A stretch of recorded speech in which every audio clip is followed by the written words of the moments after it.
వి gold trusted gold buyers తాకట్టులో ఉన్న బంగారాన్ని విడిపించి ఈ రోజు ఉన్న మార్కెట్ ధరకే కొనబడును. మరిన్ని వివరాలకు సంప్రదించండి 7710777720. Tribal welfare residential school come college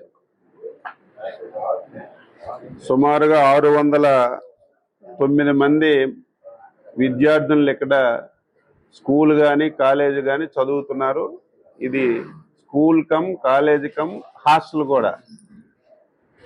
ఇప్పుడే నేను సందర్శించాను. ఇక్కడ కొన్ని ప్రాబ్లమ్స్ కూడా ఉన్నాయి.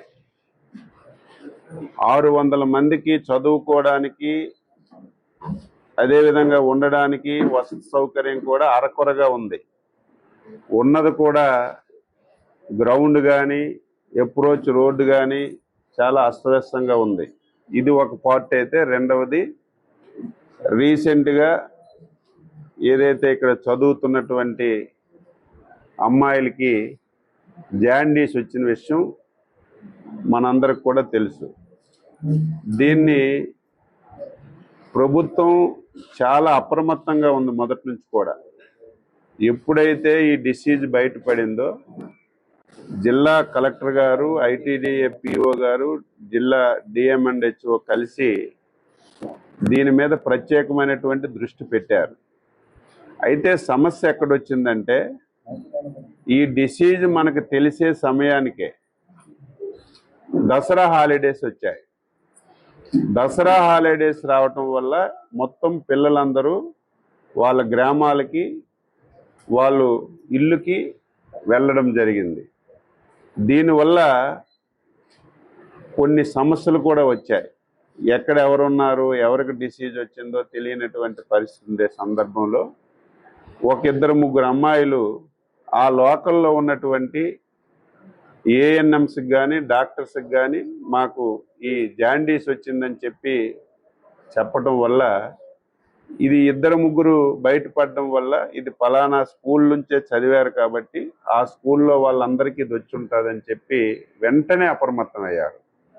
అప్రమత్తం అవ్వడమే కాకుండా గ్రామానికి పంపించి పిల్లలందరినీ బ్లడ్ శాంపిల్స్ తీసుకొని ఎవరికి జాండీస్ ఉంది ఆ జాండీస్ కూడా 2-3 స్టేజుల్లో ఉంటుంది. First stage, second stage, third stage. First stage వచ్చే వాళ్ళకి ఇబ్బంది లేదు, సెకండ్ స్టేజ్ వచ్చే వాళ్ళకి ఇబ్బంది ఉంటుంది, థర్డ్ స్టేజ్ ఇంకా సీరియస్గా ఉంటుంది. దీన్ని సాగ్రిగేషన్ చేసి ఫస్ట్ స్టేజ్ వాళ్ళకి అక్కడే ట్రీట్మెంట్ చేయడం, ఎవరైతే ఇంకొద్దిగా ఎక్కువ ఉందో వాళ్ళకి పార్వతీపురం హాస్పిటల్లో చేర్పించడం, ఇంకా ఎక్కువగా ఉందని కేజీహెచ్ కూడా రిఫర్ చేసి ఎక్కడ కూడా ఇబ్బంది లేకుండా ప్రభుత్వం అప్రమత్తంగా ఉండి కార్యక్రమాలన్నీ కూడా చేసిన విషయం ఒకసారి ఈ సందర్భంగా తెలియజేస్తున్నాను. అయితే ఎందుకు ఇది వచ్చింది, కారణం ఏమిటంటే 2-3 రకాలు. ఈరోజు నేను మొత్తం చూశాను. పిల్లలు ఎక్కువగా ఉన్నారు, అకామిడేషన్ తక్కువగా ఉంది, టాయిలెట్స్ కూడా తక్కువగా ఉన్నాయి. కాబట్టి ఇది దానివల్ల వచ్చిందా, వాటర్ వల్ల వచ్చిందా, ఫుడ్ కంటామినేషన్ వల్ల వచ్చింది అనేది ఇంక మనకి తెలియవలసినటువంటి అవసరం ఉంది. ఫస్ట్ వాటర్ మనం చెక్ చేయించాం. పార్వతీపురంలో ఉన్న ల్యాబ్లో చెక్ చేస్తే వాటర్ ప్రాబ్లం లేనట్టుగా వచ్చింది. అయితే దీనికంటే ఇంకా అత్యున్నతమైనటువంటి ల్యాబ్లో టెస్ట్ చేయడానికి విశాఖపట్నం శాంపిల్ పంపించాం, ఇటు విజయవాడ కూడా పంపించాం. అది ఈవేళ రేపులో వస్తే వాటర్లో ప్రాబ్లం లేకపోతే దానిది ఒక ఇష్యూ. ఒకవేళ ఏమైనా సరే ఫుడ్లో వచ్చిందా లేకపోతే ఇంకేమైనా కారణాలు ఉన్నాయనేది ఒక సపరేట్ టీం కూడా వేసి మేము దీని మీద పూర్తిగా అవగాహన తెచ్చుకొని పూర్తిగా అన్వేషణ చేసి ఎందువల్ల వచ్చిందో కనుక్కొని ఇది శాశ్వతంగా ఇక్కడే కాదు, ఇది ఒక కేస్ స్టడీగా తీసుకొని, ఎందుకంటే ట్రైబల్ వెల్ఫేర్ స్కూల్స్ కానీ కాలేజీలు కానీ చాలా ఉన్నాయి. ఇది ఒక్క ఈ కాలేజీకే వచ్చిందంటే కాదు. పక్కన ఏకలైవ్ స్కూల్ ఉంది, అక్కడ కూడా చెక్ చేయడం మొదలుపెట్టాం, టెస్ట్ చేయడం మొదలుపెట్టాం. అక్కడ కూడా ఒక 2 పిల్లలకు వచ్చినట్టుగా ఉంది. కాబట్టి అన్ని స్కూల్స్లో అన్ని కాలేజెస్లో ఒక స్క్రీనింగ్ టెస్ట్ అన్ని చేసి ఎందుకు వస్తుందో ఇది ఒక టీం కూడా వేసి వీలైనంత తొందరగా తెలుసుకొని దీన్ని పూర్తిగా శాశ్వతంగా రాకుండా చేయడానికి ప్రయత్నం చేస్తున్నాం. రెండవది, ఇక్కడ అకామిడేషన్ కూడా. ఈ స్కూల్ చాలా పెద్దది స్కూల్ కాలేజ్, కానీ ఇది 4-5 దగ్గరికి మార్చారు. ఒకటి ఫస్ట్ ఇది కురుపాముకి శాంక్షన్ అయినా ఇక్కడ అకామిడేషన్ లేదని ఫస్ట్ రేగిడిలో పెట్టారు. రేగిల్లో అకామిడేషన్ సరిగా లేదని పార్వతీపురంకి మార్చారు. పార్వతీపురంలో మళ్ళీ అకామిడేషన్ టోటల్గా కొలాప్స్ అయిపోయిందని చెప్పి ఇక్కడికి తీసుకొచ్చారు. ఇది కూడా గత ప్రభుత్వంలో. ఇది నేను రాజకీయం మాట్లాడదలుచుకోలేదు, ఎవరు మాట్లాడకూడదు కూడా. అయితే ఇప్పుడు కొంతమంది రాజకీయం ఎవరు మాట్లాడుతున్నారంటే నిన్నటి వరకు ప్రాతినిధ్యం వహించిన వాళ్ళు, నిన్నటి వరకు ఆ శాఖని బాధ్యతగా వ్యవహరించిన వాళ్ళు, అదేవిధంగా ఈ నియోజకవర్గానికి ప్రాతినిధ్యం వహించే వాళ్ళు మాట్లాడుతుంటే నాకు కొంచెం ఆశ్చర్యం కలుగుతుంది. అయితే నేను రాజకీయం జోలికి పోలేదు.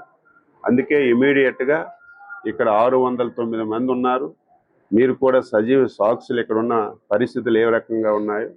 ఫస్ట్ ఇక్కడ మౌలికమైనటువంటి సదుపాయాలు, అప్రోచ్ రోడ్డు చాలా వర్షం ఉంది, అప్రోచ్ రోడ్ చేయడు. ఇక్కడ వర్షం పడిందంటే ఇందులో వాటర్ ఎటువైపు కూడా వెళ్ళడానికి లేదు. మొత్తం ఇక్కడ అస్తవ్యస్తంగా ఉంది.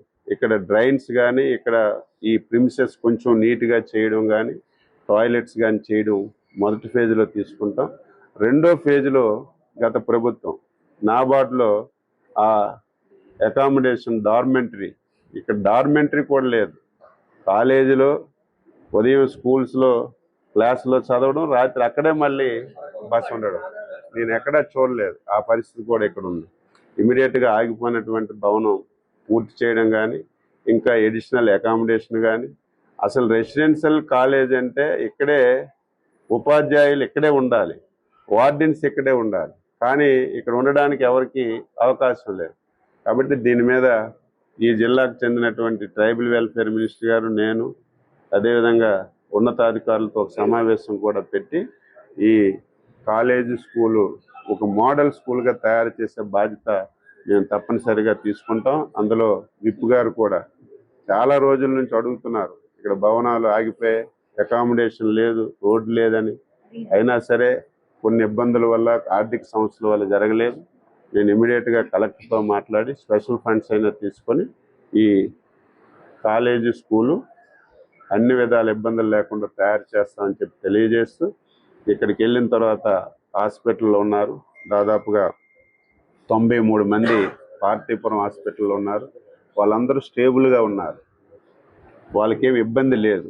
కానీ ప్రికాషన్స్లో భాగంగా, ముందు జాగ్రత్తలో భాగంగా వాళ్ళకు కూడా అక్కడ ట్రీట్మెంట్ చేసి పూర్తిగా నయమైన తర్వాత బయటికి పంపించమని చెప్పి ప్రభుత్వం స్పష్టమైన ఆదేశాలు ఇచ్చారు. అన్ని విధాలుగా అత్యున్నతమైనటువంటి వైద్య సేవలన్నీ పార్వతీపురంలో అందుతున్నాయి. రెండవది 43 మంది విశాఖపట్నం కేజీహెచ్ హాస్పిటల్లో ఉన్నారు. నిన్ననే మా ట్రైబల్ వెల్ఫేర్ మినిస్టర్ వెళ్ళారు, ఈరోజే మా హోమ్ మినిస్టర్ గారు కూడా వెళ్ళారు. అక్కడ కూడా 43 మందికి కూడా ఎటువంటి ఇబ్బంది లేదు. ముఖ్యమంత్రి గారు స్పష్టమైన ఆదేశాలు ఇచ్చారు.